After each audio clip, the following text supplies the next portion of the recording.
I am going live right now. I'm curious where all these idioms come from, right? Where does it? I bet we can find it. Like, What did you just call Devon? Idiom. I didn't call Devon anything. I called the article of speech what it was. It's called an idiom. Oh, gotcha. Here's one for you. Oh, What good. is the name of the group of words that are pow, prack, bang, zip? What is? Those first are. of all of those have a name. Batman words? They have a category. Are they homonyms? Nope. There's a term for when you say something. Is it onomatopoeia? It is onomatopoeia. Oh yeah. Sucker, please. All right, Yeah. Devin, you ready to go live? Is that what we're doing? What here? is I it already called? went live. What are you talking about? What is it called when you attribute human characteristics to an inanimate object?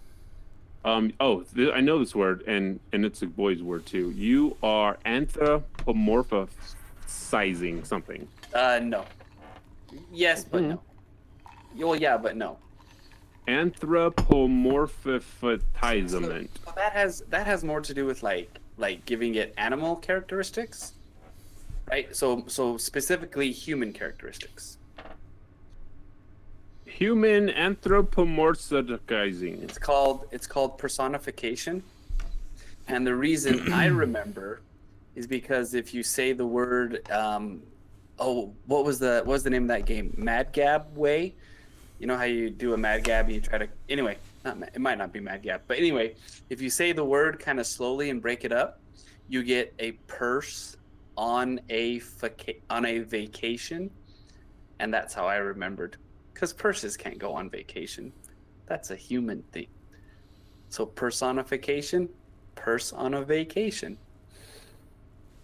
Something in his eyes said I really didn't want the answer. That's all. I've contributed my piece. I don't have to like do it. until December. So Welcome back, freelancers, to episode 143 of the Freelancer Codex podcast, the longest running podcast that comes out of the four corners. I bet it is. I bet our podcast is the longest running podcast out of the four corners area. would you count the radio station broadcast? That's as not a podcast. That's not a podcast. It's a radio station. Isn't it the same thing though? It's a radio No, it's not. broadcast. Yeah, because it goes over radio waves. We are not So over the radio what about waves. the show Scott Micklin does? Would that be considered a podcast? Does he call it a podcast? Is he It might from not be here? too hard to find out. Who's this Micklin? Scott that you talk of? Seriously? He's our local news guy. We have local news? He has a We used podcast? You guys are the worst. Can we start this one over? Because you guys are obviously conspiring against me, against my will. Well, welcome, freelancers, to episode 143, the longest running podcast in the Four Corners area. Exonus89, thanks for hanging out with us in the chat. Audio video isn't synced up. I'm not sure why. It's probably something to do with my end, since my computer has been doing all the bad things. So, all right, today is the day, and today is October 8th. And welcome everyone to episode 143. We're glad to have you all here. I'm your host, Steve, along with my co-host, Michael and Devon. Devon, Mike, glad to have you guys with us today. How are you doing today, Mike? Doing well. Learning all the things, Googling if we're the longest podcast. I'm not doing that. I'm doing well. That's fine. You don't have to. It's been a long week. It's been a long month. And feeling the burn and feeling the crunch. And it's been rough the last little bit, but whatever. We will get through this together. You and I, this is me Stronger. grabbing your hand. Stronger together. That's right. I'm grabbing your hand through the internet and I'm holding it tightly so that you do not feel scared. Yeah. Devon, if you were to guess. That's a Predator episode, man. Oh, yeah. Hey, come on now. Devon, if you were to say or guess how many days we have left until the launch of the Xbox Series X, how many days would you guess? 33? How would you guess that? Devon, you win the prize for today. I'm going to play a random audio clip for you. You going to keep bringing the awesome? Devon, Are you going to keep bringing the awesome? That is the question of the day. Always. As an Xbox ambassador, it is my duty to always bring the awesome. Devon said duty. All right, so we are 33 days away from the release of the Xbox Series X and the Xbox Series S. The PlayStation 5 will be following 2 days after, 35 days. 2021 will end in 85 days. The Stormlight Archive, which is the one thing I'm actually really excited about for the end of the year more than anything else, will come out in 37 days. Cyberpunk in 42 days. 42 days for Cyberpunk. Hopefully it'll give people a chance to get those new consoles. They'll be able to play it on those new consoles and wait for the remastered edition sometime next year. And Godfall releases in 35 days. Pretty exciting stuff. So one thing we would like to say is thank you for everyone hanging out with us in the chat currently. And also thank you to all of our patrons that have been supporting the show. Let's thank Julius, Nathan B, Michael R, Trent B, Man and Steel, Scout 69, Dragonheart 76, Jeffrey H, and the Gameplay Experience and RZ. Also, we have a Discord that if you want to find like-minded people that like to talk about the video game industry, want to talk about tech, we have a large amount of people that love to talk about the tech side of these consoles. We have a pretty good group of people that go in there and talk about it, and we have more people coming in. So yeah, you can do that at the link provided at the show notes, or if you go to the website, freelancercodex.com, we have links there to join our Discord. So thank you for our Patreons. If you want to support us, you can do so, but please, if it causes you any type of hardship, please do not. Yeah. And our show will always be free, so you can always come and listen to us, which is pretty cool. Okay. Before we jump into the news, there's been a lot of stuff that we've been doing for the week. I've got a lot of things to report on, but first I want to hear from you, Devon, the things that you have been up to in this last week. Things I've been up to this last week. I have actually played some games. Played mostly with my kids in between working and, trying to sleep. I played a bunch of games off of Game Pass, actually, because they wanted to just download. Each week they want to play new games, right? My kids just want to play new games. And so they downloaded a mini golf game. So we played... Oh, which one? Golf with Friends, I think is what it's called. Yep, my kids have been loving that game, playing it together. So we played a little bit of that. They downloaded a... Before you move on, Devon, I have questions about Golf with Friends, and hopefully maybe you're smarter than I am. Have you figured out a way so that it's not only on one controller and pass and play? Or is that the game is only played with one controller? I believe it's just one controller when you're doing it local. So... Okay, so there's no option, and my kids just have to continue fighting over the controller and not handing the controller over when their turn is ended? That's something I have to continue to struggle with? I think so, yes. Or just, do online co-op. But, you'd have to have more consoles for that. I don't know. I guess. I need more Xboxes for my kids, apparently. Yep. Mike's kids are telling us all about something, I think. Those aren't my kids. Those are your kids. They're not my kids. They're playing Golf with Friends. But then they downloaded a racing game. I can't remember what it's called. Is it called Racing with Friends? No, but it's all like super simple shapes. Anyways, it's like an arcade racer. They have a good time playing it. You can play 4-player split screen, so they're all having a great time playing it. They're not very good. They usually can't get past the first race because you have to go through a bunch of checkpoints. I'm just telling it how it is, right? I had a good time playing it. Let's see, what else did I do? Played some Halo. I think that's a given. I don't know. I don't even know if you need to add that in. We just automatically assume you play Halo. All right, every week. I was playing miniature golf, and my friends were like, "Hey, let's play some Halo." So I said, "Okay." And in the Discord, I put up a clip there. It was a pretty good game. It was a really tight game, and right at the very end, I pulled off the victory. It was probably one of the funnest shots that I ever did, because we were playing. I'm having a brain fart, but I can. Shoddy Snipes. No, it's not Shoddy Snipes. No, it's where they just give you random weapons. Oh, Fiesta Power Fiesta. Pack. Yes, Fiesta. We were playing Fiesta. And so I had a rocket that shoots out 3 rockets, right at the very end. It was tied 48-48, and all 4 of them were up on the second level, or second, area of this level that we were in on the map. And they'd killed somebody, so it was 49-48. I go up this launcher, and I'm right there by them, and I shoot the rocket. I kill 3 of them and kill myself. But so it goes kill, win. It shows me dying, and then another one of them dying, all with 1 shot. So, wow, well done. It was pretty great. But you can see that That's on the clutch Discord victory. in our Halo channel if you like. It was clutch, and yes, Need for Speed, as Jonas is saying, Need for Speed Payback is free for PlayStation Plus members. I like it. There is another Need for Speed game that I think we're going to talk about later, because Steven cheats. But it's in the news. But that's what I've been doing. Working, playing a little bit of games, played some D&D, and yeah, that's about all I've been doing.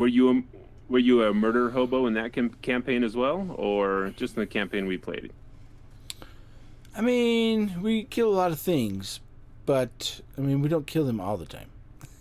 Not all the time? Like, what percentage of the time makes you a murder hobo or not? I don't know. I would say most encounters, like 99.9% of all of our encounters, have we killed everybody? But all right. So you're a murder hobo. Okay, that's fine. That's what cool. You live in a dangerous world, and you're going on an adventure. You gotta survive, Totally not disagreeing with you. Sometimes you just gotta do what you gotta do. All right, Mike, will you hit us up with what you have been doing this week? I have been gearing up to go back to work. Our state is going to go ahead and let kiddos come back, and so we're excited for that. Excited to get back in front of the kiddos. Excited to teach again in person. Been doing it online, and that's kind of difficult. I may have been trying to play outside with my kiddos. We have been doing what we can to stay active, healthy, busy. We've gone to the mountains a couple times to walk around. We've gotten chased off of private land that we didn't know that we were on, which was kind of sad because you're like, oh, I didn't know I was on it. You were trying to follow all the maps and stuff, but anyway, so that was that. Got started on Among Us, playing that locally with the kiddos and a couple online games. And that's kind of fun to do. We'll talk about that here in a bit.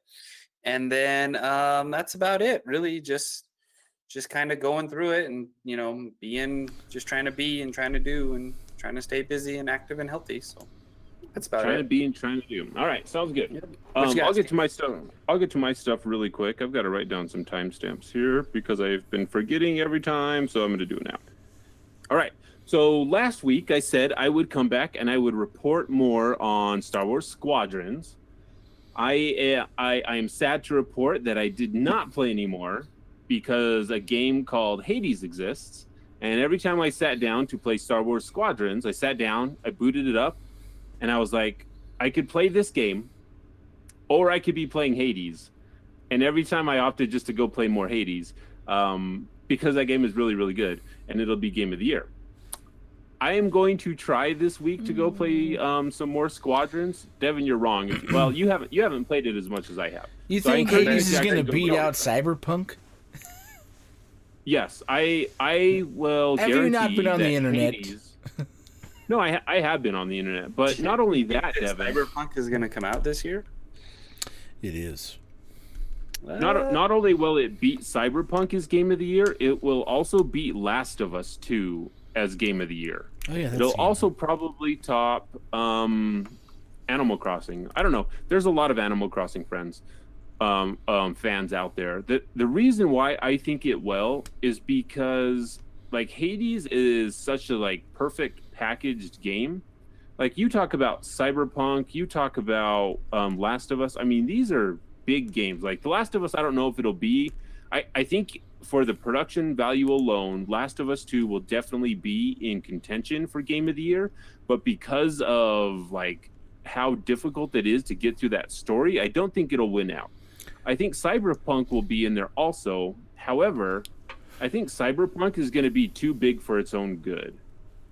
I think it's going to run into that same thing like the Assassin's Creed games, where they're very good games, but there's just too much in them for it to have like a decent story, if that makes any sense. I mean, Devon, has there ever been an Assassin's Creed game that has won Game of the Year?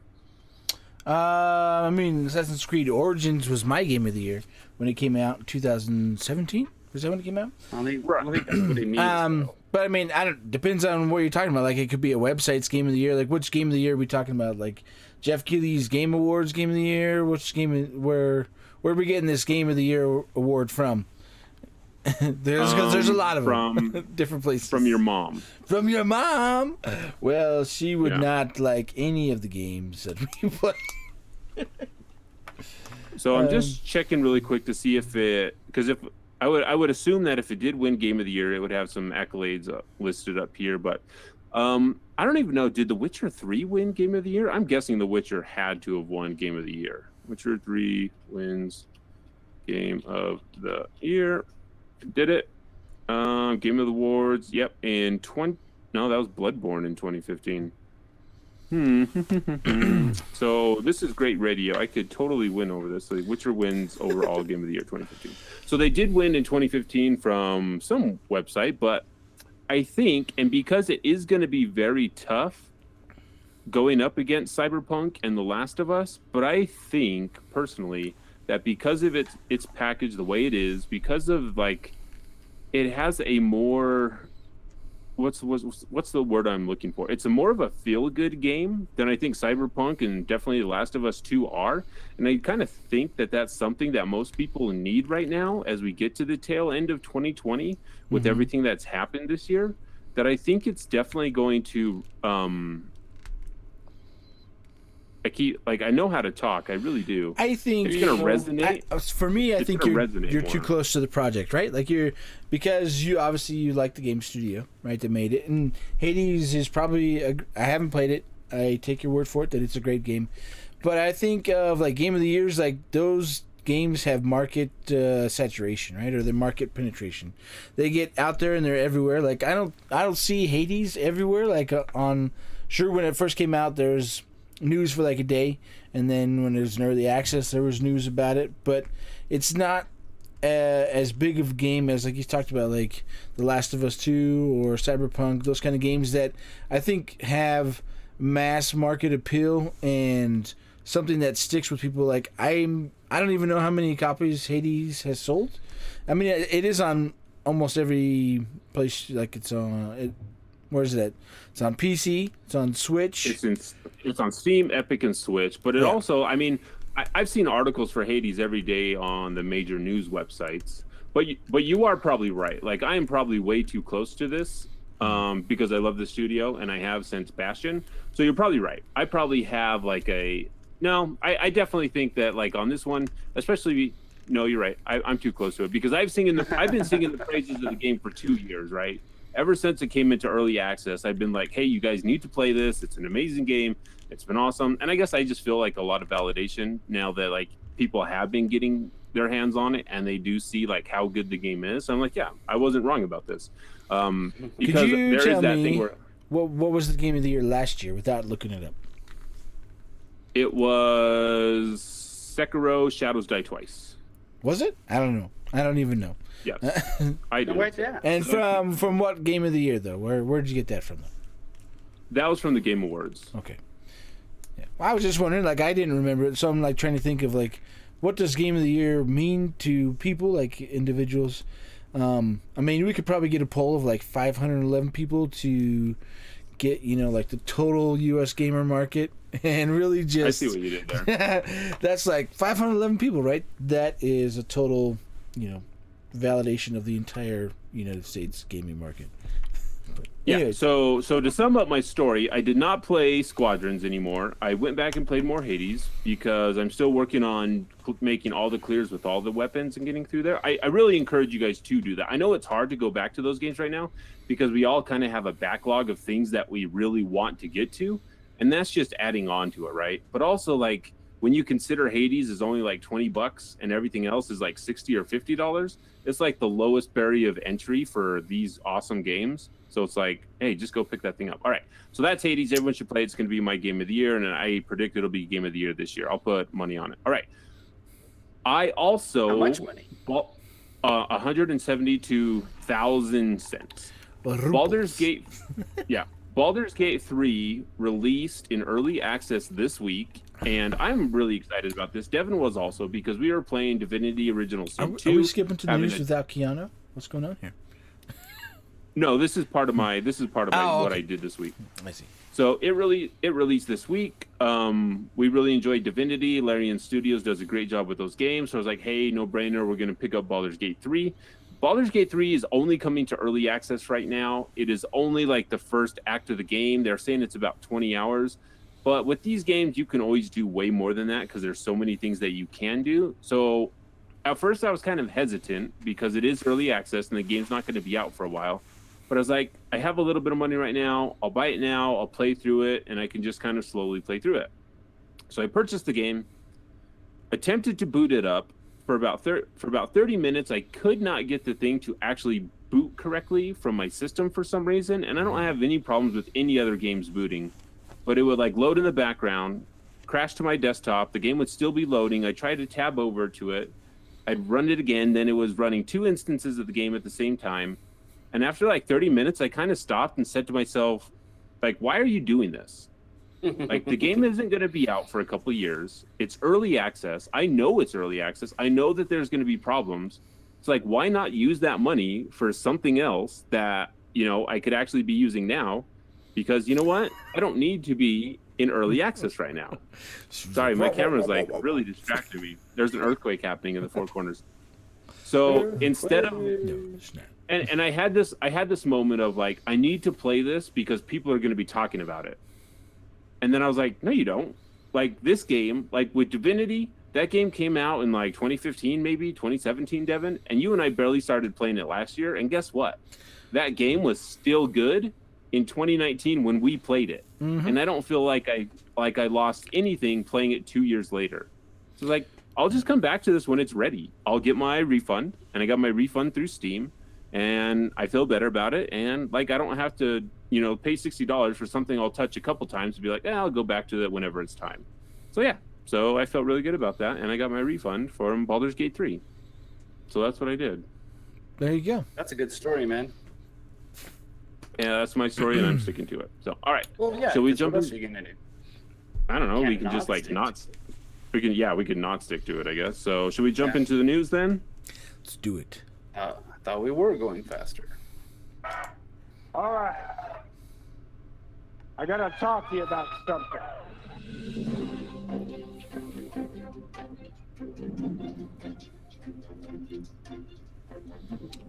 All right, Keanu, thanks for bringing us in. Keanu is getting ready for his debut as a video game character in Cyberpunk 2077 that'll be releasing next month. But first, Devon, do you want to talk to our listeners about the project that you're working on, or do you want to save that for like a later time?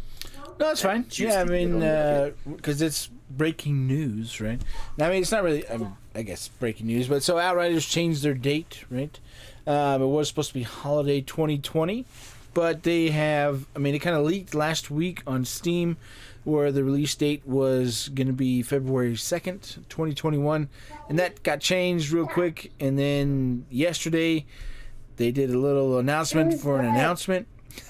Like, oh, look, tomorrow we will announce the release date. And then early this morning, Microsoft, changed the date to the same thing of February 2nd, 2021. And then their video premiered live, and it was a 2.5 minute video, but it was funny because before their premiere actually went live, they had already posted the stuff on Twitter of the date change and stuff. So it's little things are working out there. But so Outriders got pushed back a little bit because they want to make sure all the testing and stuff goes through.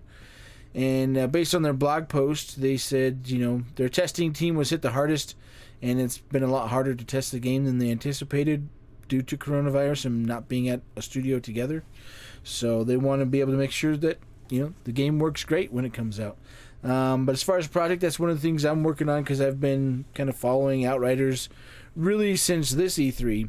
I mean, we saw it last E3, and I was like, oh, that'd be cool, because I'd known People Can Fly from when they made Gears of War, and they made Bulletstorm, and they used to be owned by Epic, but then they went independent. So they're really good at using the Unreal Engine. They're very proficient, and so they're putting that to good use. But I am working on Outriders content, and there's a lot of information out there to find, but I'm just going to start from the beginning, and now I have some extra time to tell more stuff. So I'm excited about that. But yeah, that's my first video. Should be up this next week. If you're listening to this on the podcast, that'd be like the second week of October. Second full week, I should say. But but yeah, I'm excited to just go over that and just kind of give my opinions and really dig deep into that game and the universe they're creating. So very cool. One of the cool things that they announced with their stuff is that crossplay between every platform will be coming to Outriders. Mm-hmm. So we don't know exactly when it's coming to Stadia, but if you're playing on PC, you can play with someone on the PlayStation 4, with someone on the Xbox Series X. It's going to be cross-platform for everything. Mm-hmm. And we can all hope that everyone takes note, and this is the standard for every single game going forward in the future. I know it won't happen right now, but we can all hope that this will be something that is standard for the future, because that would be awesome. Can you imagine like us all actually being able to play together with other people? Like how awesome those what are they called when you get people in together into a matchmaking, like all those lobbies? Like matchmaking will be so much faster across everything. Everyone will just be able to play. There's no, hey, where's this population over here and it's a lesser population over there. Man, that would be awesome. I'm excited for Outriders just for that reason, because everyone's just going to be able to play. I think it's a big deal because a lot of games don't do it. I mean, there were stories today even of like Marvel's Avengers. The PC population on Steam dropped below 1,000 players, so it's hard for matchmaking. But if it was crossplay, that's not an issue. Everybody's lumped into one large pool, and you can play the games. I mean, even Call of Duty is doing crossplay, where you're playing against PC players, PlayStation players, Xbox players, and it's not a big deal. I honestly think there's no excuse for... I mean, with a studio this size that's doing that for every platform, for 5, 6, however many different platforms, that they're doing it for. When you have huge studios, like, take for example, Borderlands 3 that came out, that's still not crossplay, which is very frustrating. Like, I bought it on PC because I didn't want to play it on the Xbox because I wanted a higher frame rate. And right. But they're like, oh, well, that's not going to be coming out. The crossplay's not coming out till the next-gen version of the game comes out. And then they'll add it in with a patch. And I'm like, that's ridiculous. Almost a year later, it's taking that long for you guys to put in crossplay. And it's just really frustrating that more games don't do that right out of the gate. So I agree. Hopefully it'll be something going forward. Mike, you want to take us to this next story about crossplay coming to Minecraft Dungeons? Yeah, so crossplay is coming to Minecraft Dungeons. All right, next story. I'm just kidding. I'll give you... So I'm excited for this because this will give me and my kiddos a chance to play, more of us together, right? Because we can play either 2 people on the Xbox or 2 people on my PC, but now we'll all be able to jump on and we'll be able to play together. And like you said on the onset, like it just makes sense, right? To the point where like console wars are great and there are people who are going to buy everything, but make it available. I mean, I think it's just super cool. It's super cool that it's coming to Dungeons. I've really enjoyed Dungeons. I haven't played it a whole lot lately, but it's just fun. It's a simple game that you can jump into and just smash some stuff up and shoot some things and play with loadouts and things. So it's fun, and it is coming to crossplay, and it is exciting, and I'm excited for it. So yeah, they're supporting that game for a long time. They gave you a sneak peek of content coming next year, and so yeah, it is fun. My kids love to play it. I enjoyed playing it. They they didn't mention anything about cross save yet. Because right now it's all device based, so I can be on the same account, and on every device that I play, it's a different character, which is really frustrating. Because it's like, oh, I have to play on the exact same device. I mean, maybe it's not frustrating for people if they don't have more than one device that they're playing on, but I have 2 computers, 3 Xboxes, and so it's like, if I'm not logged into that one specific device that I played that account with, then I have to start a whole different character, or it doesn't have the gear that I want, those kind of things. So it's a little frustrating. Well, it's super frustrating because it's like Microsoft. It's like, you guys have things in place for things exactly like this. For this. Why don't you fix this? Yeah, no, Especially something for like a Minecraft IP is like, why would you not do this? Anyway, Devin, what about this hands-on preview for the PlayStation 5? What's that all about? Yeah, so that kind of went out a couple days ago. Really, I mean, they did a little different than Microsoft. Microsoft sent the consoles to reviewers all over the world, to check it out, and they're still doing all kinds of different things. They have different preview embargoes and NDAs for specific things, but PlayStation did an event over in Japan where they invited YouTubers to a controlled environment where they could get hands-on with the PlayStation 5. And I mean, I guess one of the biggest things that I really took from it was the SSD size versus, because that's the big thing with the SSDs and how much they can actually hold. And I mean, it's not, I don't know. It's 664 gigs remaining on the PlayStation 5 and 802 on the Xbox. I mean, we kind of talked about that a little bit last week, but then today, I don't even know if we put that on our notes, but they finally released the breakdown of the PlayStation 5 and showed that. Teardown? Yeah, teardown.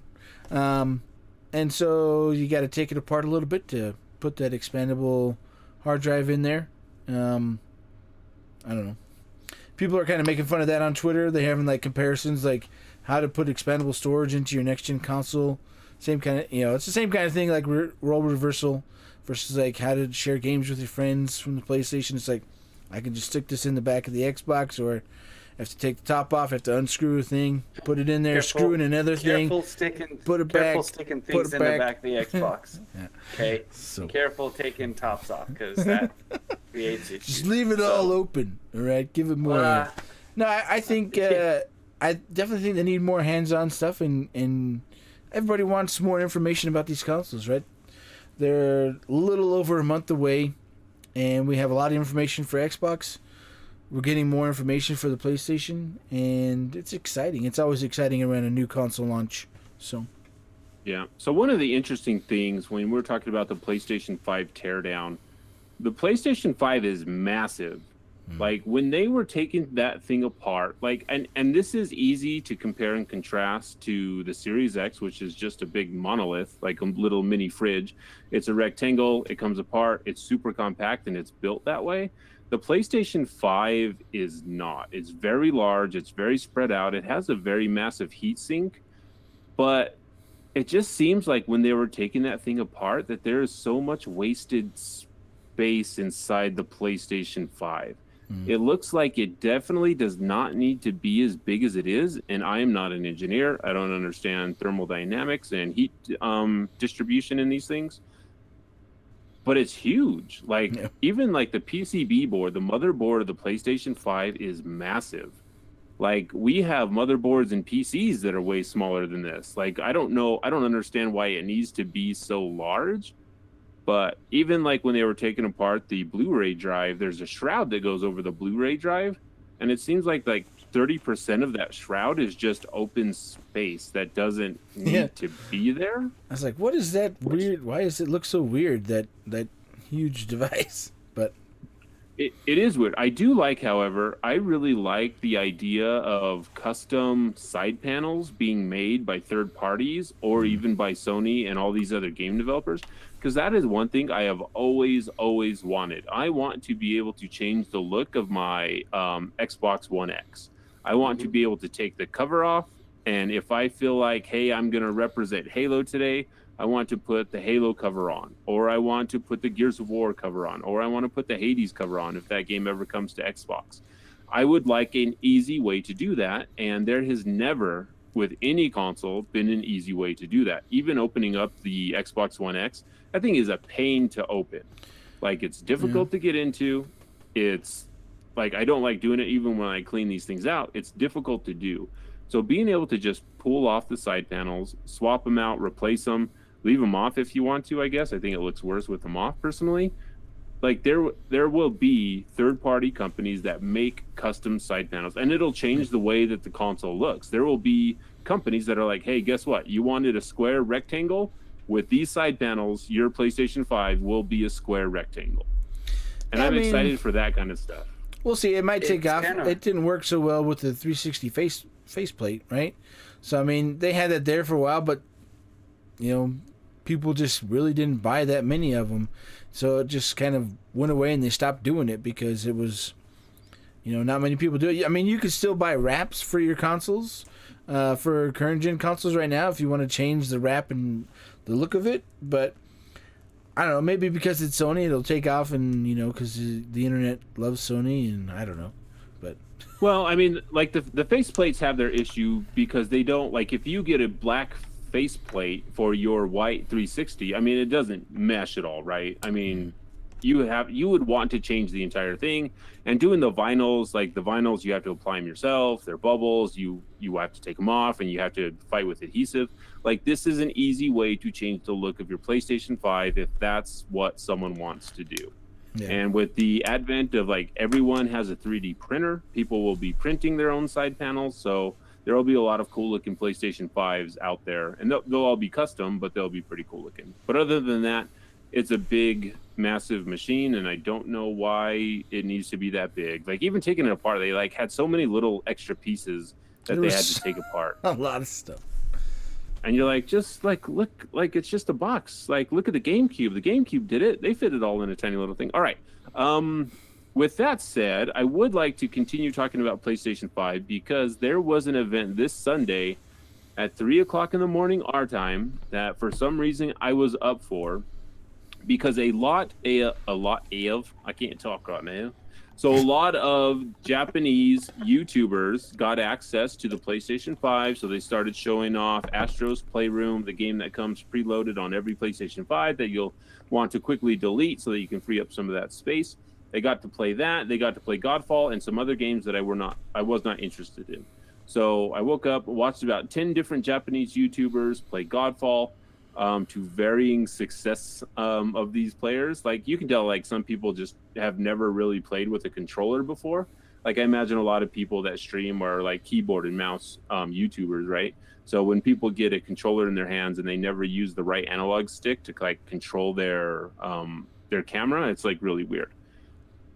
So we got a lot of news from Godfall. We finally got to see the UI for the first time. And this is one of those things that, as I've been talking about it in the videos that I've been putting out, we kind of, like, built this thing up, like, show us the UI, almost as proof that if a UI exists, then this is a real game.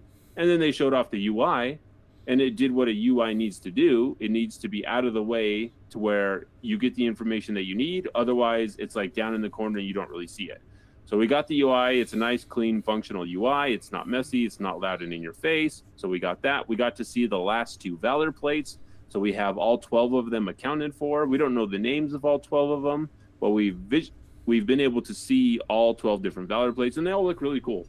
I mean, this is one of those things that, of the 12 Valor plates, they're very much like the Marvel movies.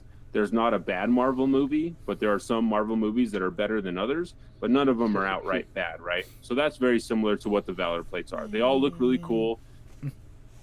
Is there a Valor plate that you don't like, or one that you like I was just more, talking about Devon? bad Marvel movies. I don't know. Is there a Marvel movie that you don't like, or one that you like more? I did not like Logan, the last Wolverine movie. So. Oh, really? Yeah. Iron Man 2 is skippable. It's skippable. Well, I guess that one's kind of bad. So anyway, we'll not talk about that. So we did get to see some of the menus, and I mean, the menu is taking a lot of inspiration from Destiny. Just like, I mean, yeah, they're taking a lot of inspiration from Destiny. It's minimalist. It's easy to use. It's clear. All the information is up right there. I guess it's more simple than Destiny, because when you open Destiny now, there's a lot of stuff happening in the Destiny menus. There's so many layers of UI and stuff in Destiny. Because you're not caught up. You got to do stuff in that game to get them to empty. No, I have no idea what to even do or what menu to start on. So we got to see the menu. It's complicated. Yeah, the YouTubers definitely showed off different things that I kind of wasn't expecting. Some of them showed off like story content, some of them did not. Some of them went into the menu, some of them did not. I'm not sure why. I don't know who was curating that stuff, but we got to see more gameplay. The game looks really, really nice. It looks beautiful. Like, the character models are crisp and clean. And then for Godfall, we actually got 2 GameBite articles. GameBite is a video game website. It's gamebite.com.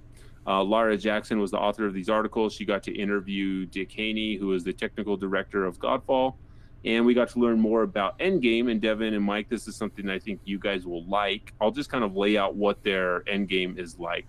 They have something called the Tower of Trials that can be played solo or co-op. You will be able to change difficulties. So the Tower of Trials, from what I gathered, and this could be wrong, is that you kind of start off very much like a Diablo Rift, where, do you remember when we were playing Diablo 3 for a long time, you would go into this first level, and depending on how far you went, you would get a key based on the progress that you made, right? Mm-hmm. So this was its way of saying, like, all right, you don't have to start from level 1 all the time. You can, if you have good enough gear, you can kind of jump to level 24 and start from there. So you grab keys, and then you enter this tower, and this tower does something like I'm super excited about. Each level you go up, and you clear out the enemies on a level, you are given 2 options. There might be more, but you're given options based on these 2 doors. So there'll be 2 doors on this level of the tower, and depending on what door you go through, you will be selecting traits and bonuses for that run. So it is going to be a rogue-like ascension up this tower. So, for example, if there is a trait that says, hey, if you take this trait, you will get this much more like cooldown reduction, or this trait will give you this much more health. You can kind of pick which path you want to go on that run of that tower. So every subsequent run will be a little bit different depending on what you want to do. And if that sounds familiar to a lot of people, it's because that's what Hades does now with its boon system. Every level, you get to pick a boon from your gods, and depending on what you want to try, you get to make that choice and then move on. Like, laying that out, does that sound interesting to you guys at all? I mean, it sounds like something you can do that's replayable, right? That's one of the main things of more. I mean, it's not. Is it supposed to be games as a service, or is it going to be? This is their expandable content. Is this? So this is one of those things that's kind of has some discussion around it, because the game is always online. You have to have an online connection. Mm. If you're playing solo on PlayStation 5, you don't have to have PS Plus, but if you are playing online, you do.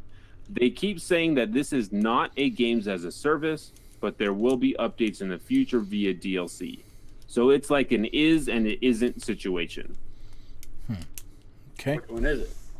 It is and it isn't. All right. No, I think it'll be interesting. You know, obviously I'm going to play on the PC, so we'll see how that goes. But yeah, I mean, in-game content is always good because you want to be able to progress through the story and then get to that really difficult content that brings you that, you know, thrill of being able to complete it and beat it. And I guess we'll really see how it plays with the 3 of us, right? You know, doing co-op and yeah. Mike's gonna have to wake up at 4:30 in the morning to play with us, and I will ice breath your face off. So one of the things, Mike, that I really liked about this is because this is one of the exact things that we gave feedback on when we were talking about Anthem. Like, some sort of mode like this that would help with end game content, because that game had very little end game content. But this is like something that we had talked about a bunch, that hey, like a system like this would work perfect in Anthem, and to hear that it's in Godfall, it kind of makes me excited. I don't know if Godfall is on your radar, or if this puts it more on your radar. So like Devon said, definitely the replayability is going to be awesome, and something to go for. So yeah, this is promising, I should say. This is a promising thing to have in a game, a mode that kind of helps you keep going after all the end game stuff is done. So yeah, this is exciting. This should be exciting, and it'll work. Hopefully it works. Hopefully it gives everybody what they want out of it, so that it can keep going, right? So yeah, I'm excited for it. That's a cool thing. So also they talked about there are 120 unique weapons in the game, and all the weapons are named. All the weapons have lore attached to them. But so that 120, that includes like their common, uncommon, legendary variations of that also, and they have like upgrade trees. They talked a little bit more about like the skills and stuff, but if you want that, like you can go to the Godfall 101 videos. We don't have to like rehash it all here. But we're actually starting to learn things about the game, even though the game's only like 35 days away. So it's kind of exciting that we're getting that information. I wish we got it sooner, but it's here now. So what can you do? Yep, you get it now. You're good. Mike, do you want to talk to us about World of Warcraft delays? Yeah, I do actually. So World of Warcraft, in an official message today, executive. It wasn't producer, today. It was I think it was on last Friday. It was last week where they announced it. It's like 10-1. So yeah, so that was kind of a while ago. So I misspoke. No. I apologize. So World of Warcraft Shadowlands is delayed. And when is it delayed to? No one really knows yet.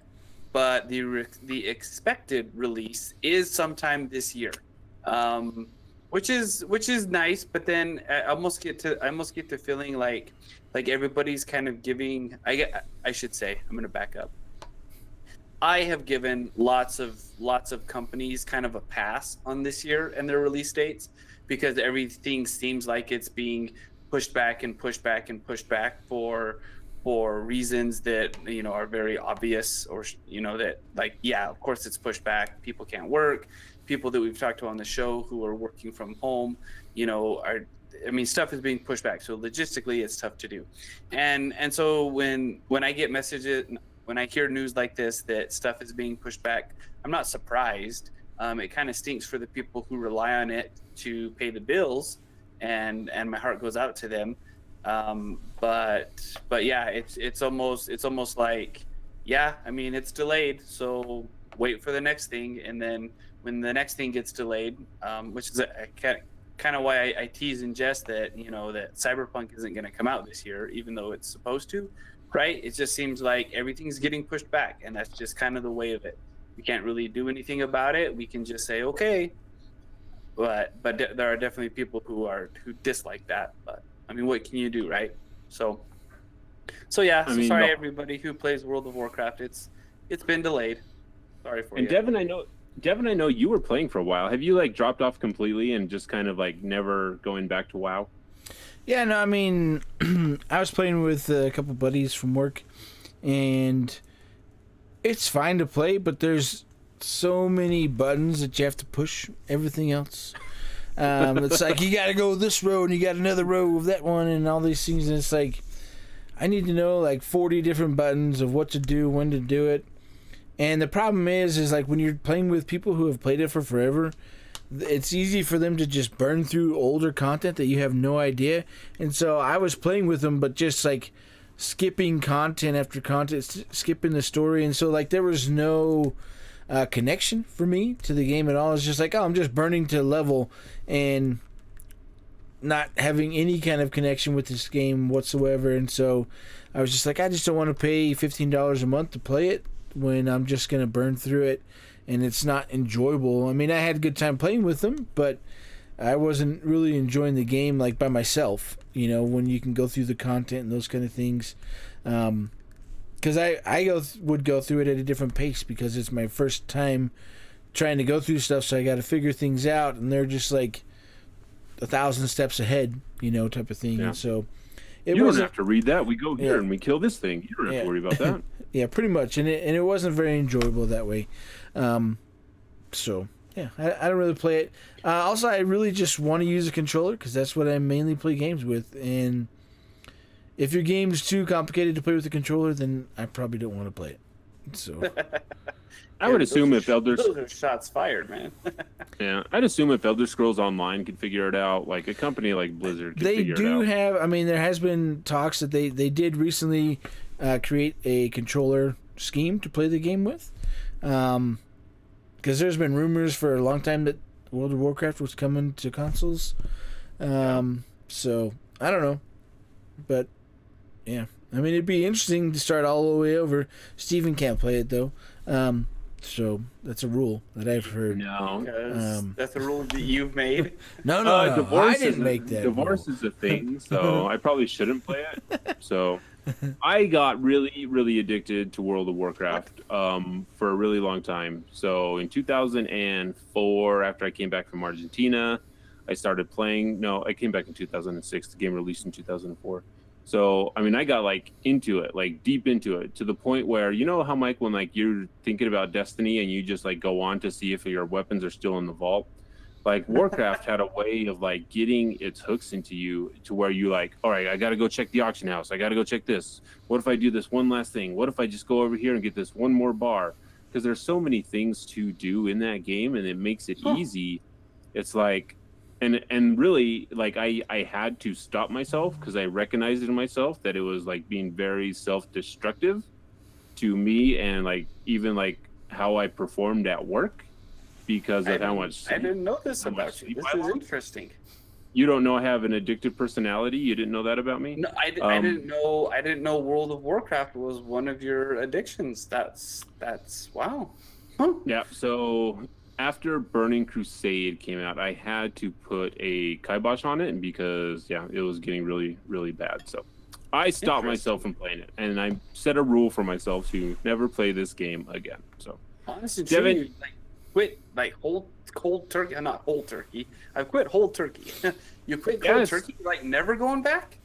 It's tough. Yeah, I don't think I'll ever go back. The problem is if I can't go back now. The game looks so old now. It looks nicer than it did back then, but it's an old game. The game came out in 2004. It's an old looking game.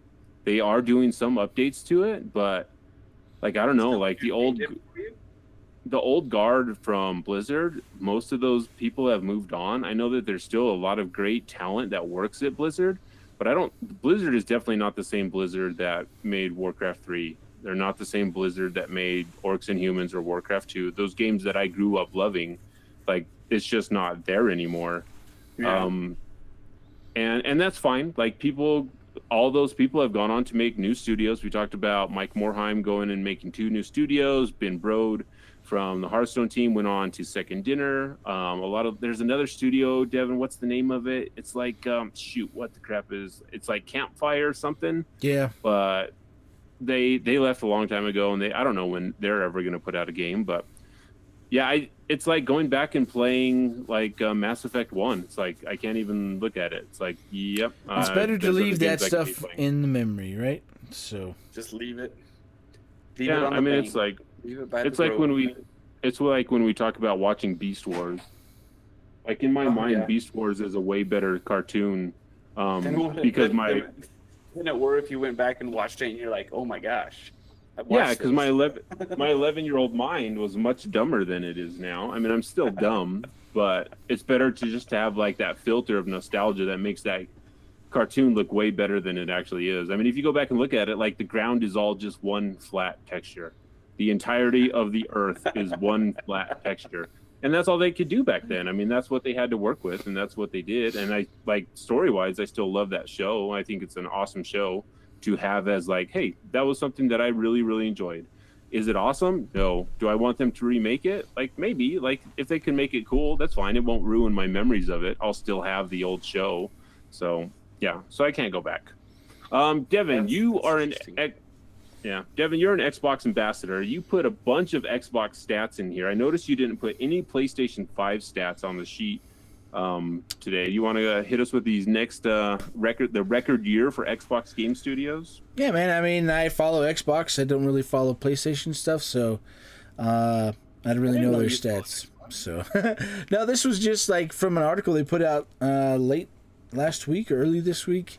Every day is kind of melding together for me. With work and everything else that's going on. But no, they talked about this year and what's happened so far for Xbox. They said 15 Xbox Game Studios games have launched to date this year. 10 of which were brand new titles, so that's pretty cool.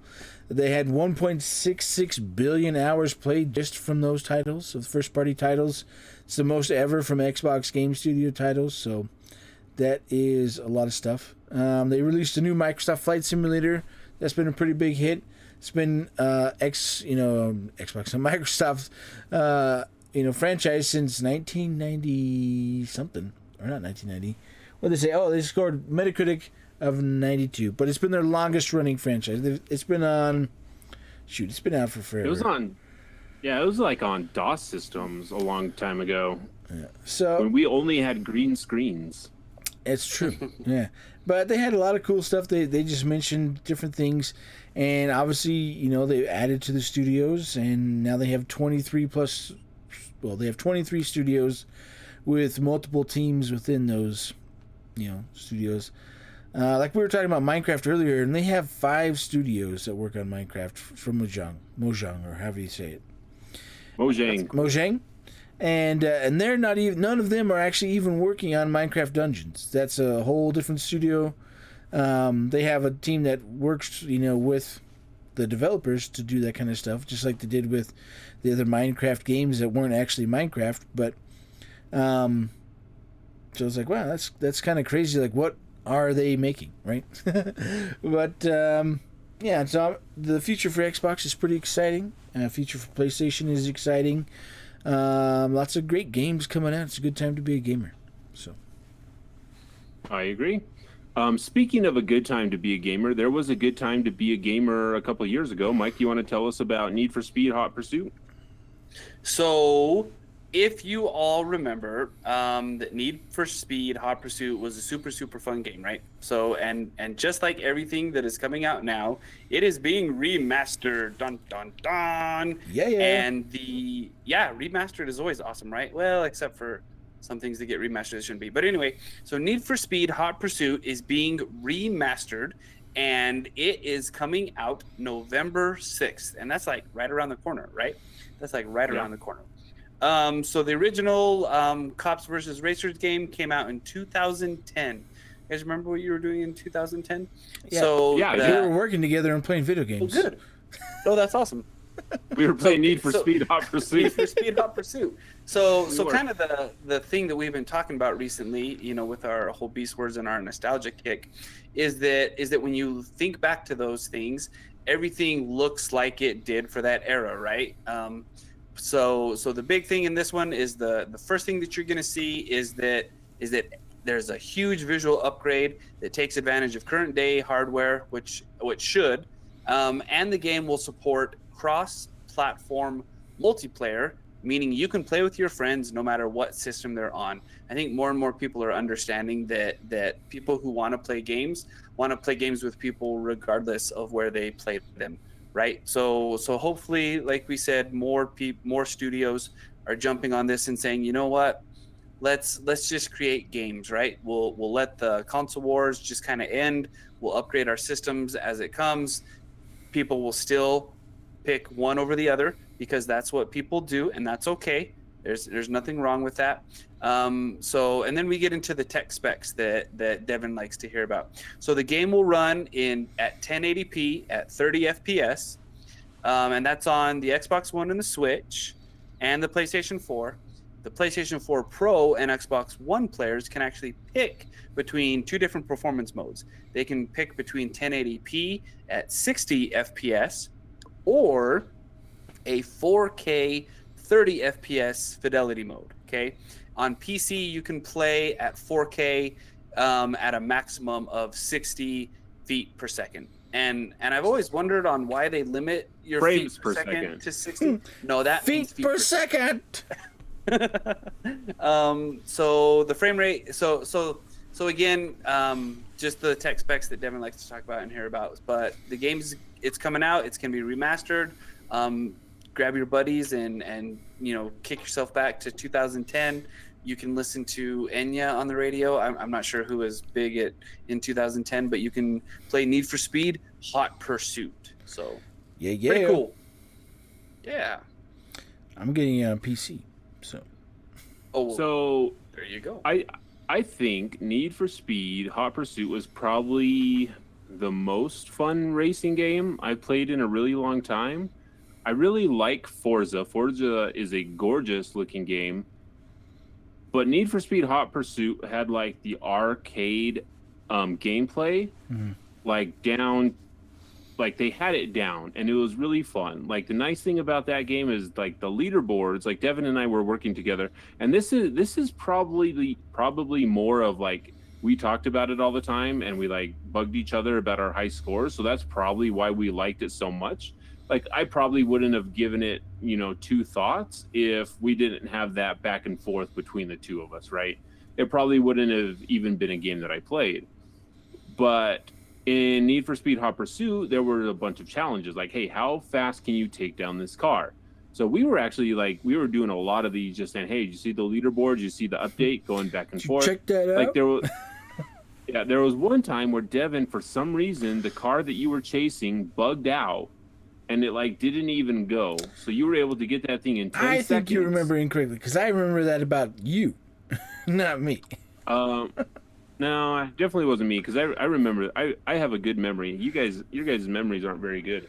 So it was just that back and forth of being able to say, hey, I got this. It was very similar to how couch co-op was back in the day, playing with someone right there. We don't get that anymore. I don't even know the last time I've looked on a leaderboard to see where you guys are at and if I need to beat you in a leaderboard. I kind of miss that.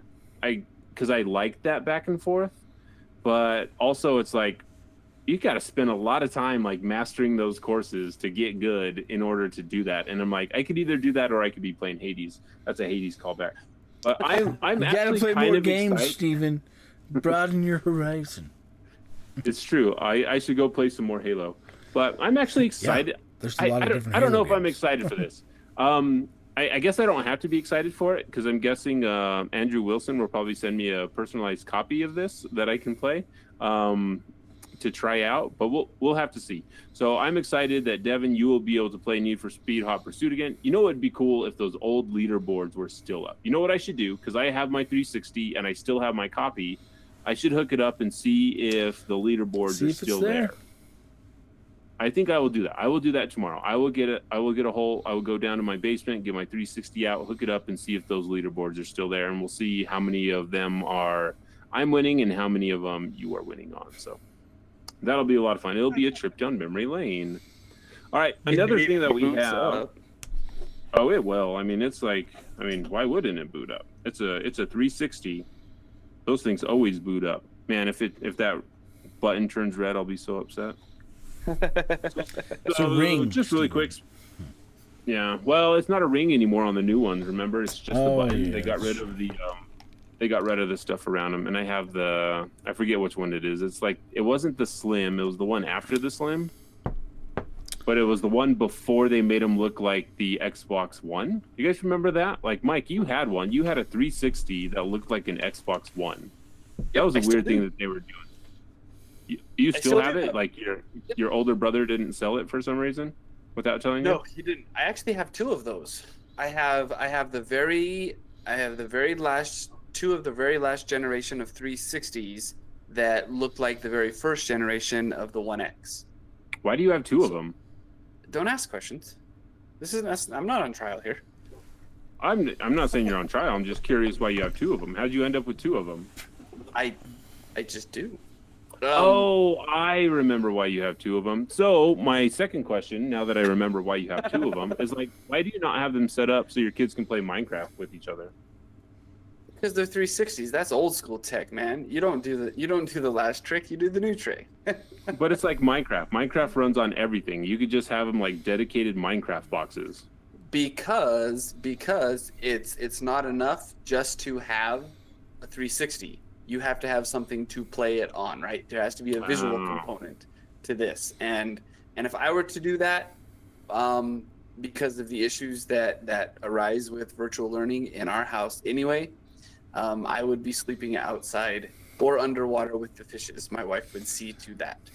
The CFO would not be down with that transaction, The CFO did not approve my latest expense report, so I am not allowed to do any of that. Speaking of expense report, you didn't tell the people what you managed to snag in these last couple days. For our auto listeners, Michael's brain is smoking right now. It is. Confusion. I've got a really dumb look on my face. What are we talking about? You purchased. Okay. Sorry, Steve. I didn't want to talk about it because I knew you still haven't had any luck getting one. So I'm not trying to get one. Oh, well, see, that makes my story less exciting.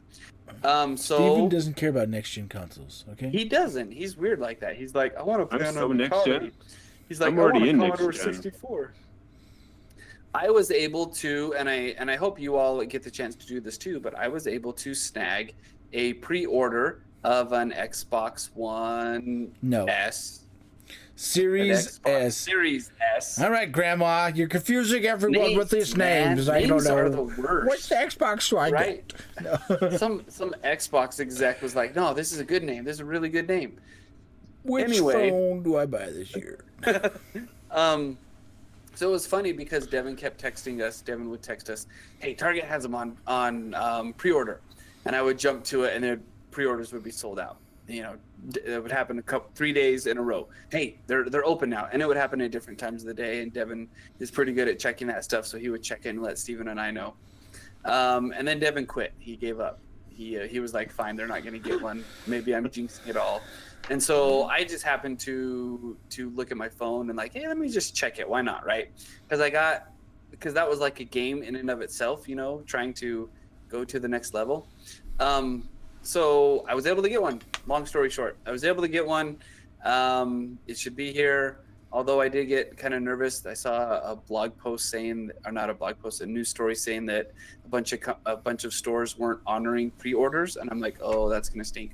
But yeah, so I got one pre-ordered, and it's gonna be here, and I'm excited. I'm gonna play on it and have fun, and that's my story. Sorry, Steve, it wasn't as dynamic as you probably thought it was gonna be, but. No, that was fine. That was perfect. Did you remember to pre-order the power brick for it that you had to get separate? There's no power brick. No, they did ask. They did remind me though that this one is official because it comes with the Kinect. So I'm excited. I'm excited for the Kinect to come back. I really enjoy the Kinect. Right. Version 2 Kinect. That's pretty exciting. Yeah. So we had a couple people in our Discord that also had confirmations that were later canceled. So hopefully yours was not. Hopefully that's something that comes through. That's exciting. Getting new tech is exciting, whether it's the PlayStation 5, the Series X, or the Series S. Like, I'm happy for everyone that was able to secure one of those because that's pretty cool. I'm excited for you guys. I'm already in next gen. Like, I've been living in next gen for like years now. So like when you guys catch up to me, you guys can come hang out at my barbecue at the next gen barbecue. So right. Devon, you put something in here about Xcloud. You had some interesting questions about Xcloud. You want to dive into Xcloud? I mean, I didn't have interesting questions, but no, this was brought up, on Twitter, and Phil Spencer, head of Xbox, answers questions that people ask him on Twitter.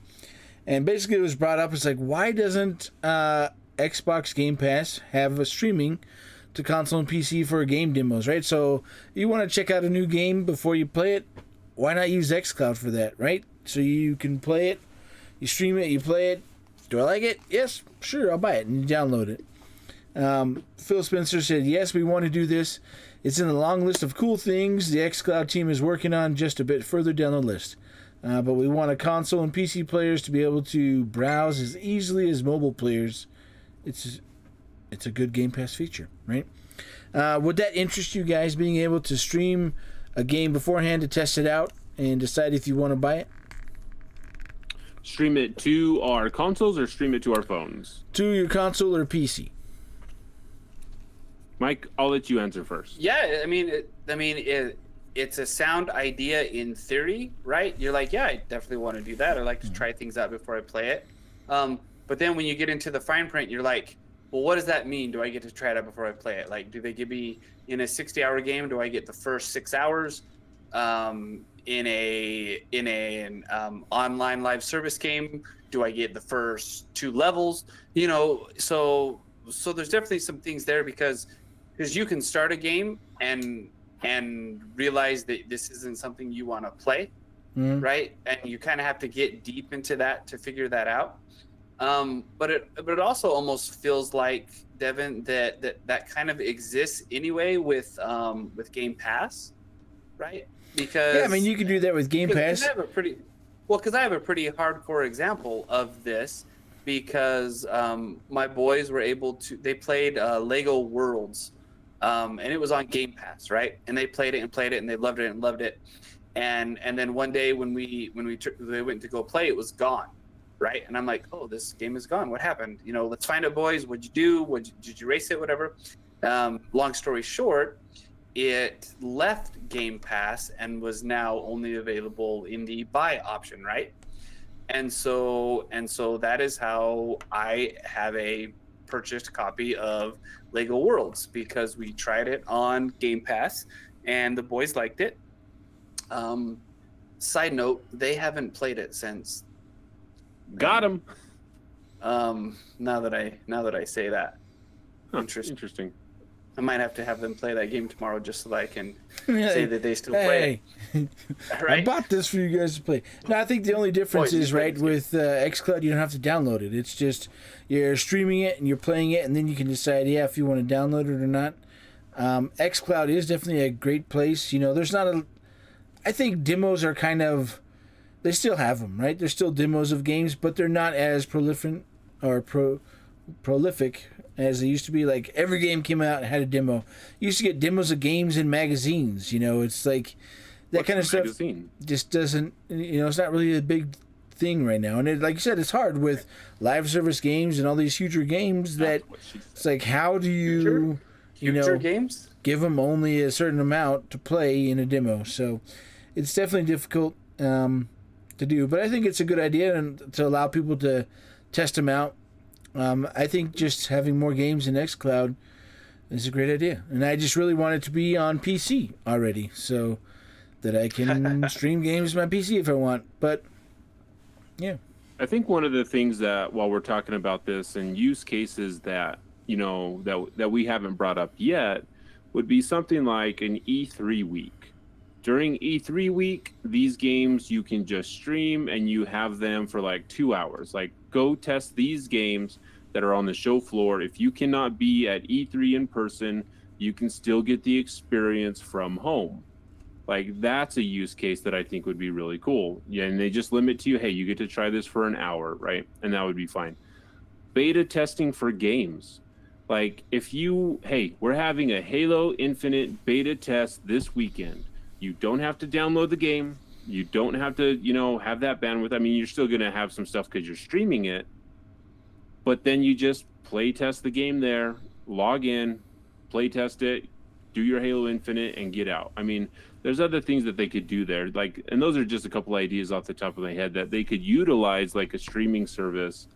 And then someone doesn't have to feel bad for, I got to clear out my storage, I got to get ready for this, stuff like that. So, I mean, there's a lot of things that they can do with xCloud.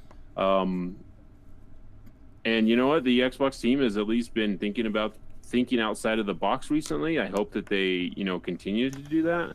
I hope PlayStation continues to work on their cloud gaming service and whatever that means for them on their side. Because there are some cool things that they could do. Like, I don't know what they are right now, but I'm sure someone smarter than me could figure it out. But all right, you know what? You know what else has a problem is the Xbox has a heating problem. Turns out the Xbox Series X gets really hot and it puts heat out. And there have been reports. Now, I'm going to The Freelancer Codex has had some past issues with certain game journalists and certain game outlets. So I'm going to read this article or just a little blurb from it. Take it what you will, knowing that we know that as PC players, electrical components, when they run for a long time, put out some heat. That's why we liquid cool them. That's why we have 14 fans in our PC towers in order to keep these things cool so they do not overheat and they do not melt and they do not break. So this is from GameRant.com. In a little over a month's time, the Xbox Series X will hit store shelves as the most powerful video game console on the market. And apparently the kind of power is going to make the Xbox Series X generate significant heat. Significant is their word, not mine. New reports from journalists who have been able to go hands-on with an Xbox Series X indicate that the console gives off a lot of heat. I'm going to put gives off a lot of heat in air quotes, though it may not necessarily be as big as a problem as it may seem on the surface. These are reports that have been going around the internet. A couple of people, I think the Beastcast, Jeff Bakalar, he got one, and had mentioned that the SSD, after pulling out the SSD out of the back of the box after it had been running for a while, was hot.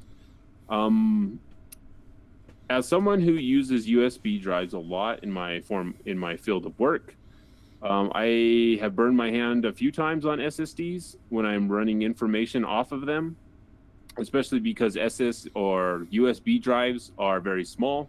They like to keep them small, so there's no heat dissipation. But when you have a USB that is having information pulled off of it, plus the heat of the laptop, those things get hot. I'm gonna guess that this is a non-issue. Yeah.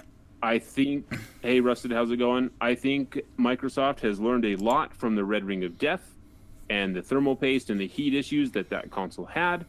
I have to imagine that they would not send out a box that had serious thermal issues. They have a massive fan on the top of the Xbox Series X. They have a very large fan on the Series S. If it is getting hot, I don't know if these are older systems. I don't know. When you compare the way that the Series X outputs compared to the Series 1X, that is a direct from the CPU out to the top of the console. So I don't know, maybe if it's just people are feeling hey, this is really hot. I don't know what they're comparing to. I think this is just kind of I don't know, Devon, you've probably read more into this than I have. Well, they've put out other stuff to respond to this, basically saying everything that they've tested, it puts out about the same amount of heat as the Xbox One X. And obviously it puts out heat. That's to be expected. When I'm playing games on my PC, I start to sweat sometimes when it gets hot. It's heat blowing out, and it's just, I don't know what they expect when they have all that, performance in that small box and it's coming out the top. Of course, if you put your hand over the top, just like if I put my hand over the top of my PC while I'm playing games, it's hot air coming out of it. That's what it's supposed to do. It's supposed to dissipate the heat. And I don't know, it just seems like these kind of things are ridiculous. Because it's are you either that stupid or they're either dumb or they're doing this on purpose, right? These are supposed to be game journalists. Even if you play your current systems now, your PlayStation or anything else, like the PS4 Pro that I've been using, it's right here sitting next to where I'm sitting right now. And when I play, it puts out a lot of heat. And it's what do you expect? It's going to put out heat. It'd be the same thing, right? So I just don't know. Basically, my whole thing is if it had a heating issue, they wouldn't have sent it out to hundreds of people to preview, right? They wouldn't have sent it out to all these journalists. They went through a lot of time and effort to make this system the way it is and put in their vapor chambers and their fans and everything else to keep it at the temperatures they want to keep it at and to be able to reach the performance that they expect. So there's a reason why the PlayStation is huge, because they're overclocking the crap out of it, and it's going to produce a lot of heat. And so, yeah, when you play games for a long time on powerful technology, it gets hot. I don't know what they expect. You can melt your you can melt your graphics card if you play for over 24 hours. I mean, that's a thing that happens. I don't think the people are dumb. I'll say that so we can avoid the emails that'll send all emails to neverfear@mac.com. Yeah, send them my way. I'll respond to you. Hey, idiot. This is just one of those things that there's not a lot of news. Like, their embargo is only to test old games right now. So all these outlets are looking for ways to differentiate their coverage of this console to get people to look at their stuff. And that's fine. Like, I get it. And maybe, you know what? Maybe that one person is like, hey, this is really hot. I'm going to write about it got really hot. And that's fine. They got their clicks. We're talking about it here. So I guess they did their job. They did their job well because, you know, some stupid little podcast like us is like talking about how hot our equipment gets. So I guess they win. Points to you, journalists who thought the Xbox got hot. So Rusted says in the chat, yeah, 2 reasons I won't buy it. My X1X died right when I needed it. I'm not going to undo 457 screws just to upgrade the HD. Can you run an X1X from an external HD? Yeah, you can run the Series X. You can play current gen games off of an external. And you also don't have to unscrew anything to add expansion to it. You just plug it in the back. You just put it right in. So Rusted isn't talking about the Series X, though. He's talking about the Xbox One X. So Rusted's Xbox One X died on him. And we're wondering if he can transfer the OS over to the operating system? No, I don't think so. You can because you can change the internal drive, to an SSD. So you just have to go through all the steps to download that operating system and format the drive and put it. Well, you don't even have to take it apart if you format that drive into the same thing. So that the Xbox, you can even find it on the Xbox support pages where they've given you the information of where to download it and how to format the drive so that the Xbox thinks it's the drive that's inside. So right, but he'll have to take it off though. He'll have to take out the old drive. Yeah, he would have to take out the old one for it to boot from that drive. So yeah, you can do it, Rusted. There's, I think, 27 screws in the Xbox One X. The hardest part of getting into that thing is taking off the top shroud because there's like weird Jenga stuff going on with that thing. So I believe in you. You could do it. That's right. You don't need an Xbox to play Xbox games. You can play them on PC. So that is true. You could do it there. All right. So I think that's the show. It is kind of a lighter news week. I think what we're going to do now is we're going to head over and go play some Among Us. So if anyone in chat wants to go play some Among Us, I think the 3 of us are going to go do that for a little bit just to hang out. And we really appreciate everyone hanging out from chat, hanging out with us on episode 143 of the Freelancer Codex podcast. A lot of Xbox news. Hopefully we'll get a lot more. I guess we did have some Sony news. I talked about Sony stuff for a long time for the stuff that was going on over in Japan. So I think we kind of balanced that out. No problem, Rusted. You were not late. You got here just in time. So thank you, everyone, for hanging out with us. I had a thing I was going to say, and I lost it. So I'm going to play a random clip. We call this ESP.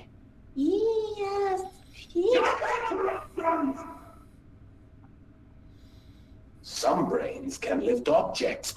My brain can lift objects, and everyone, this has been episode 143 of the Freelancer Codex podcast. Thank you for tuning in, and please remember to stay nice to each other. I was going to say frosty. I was going to say stay frosty, but that's a weird thing to say.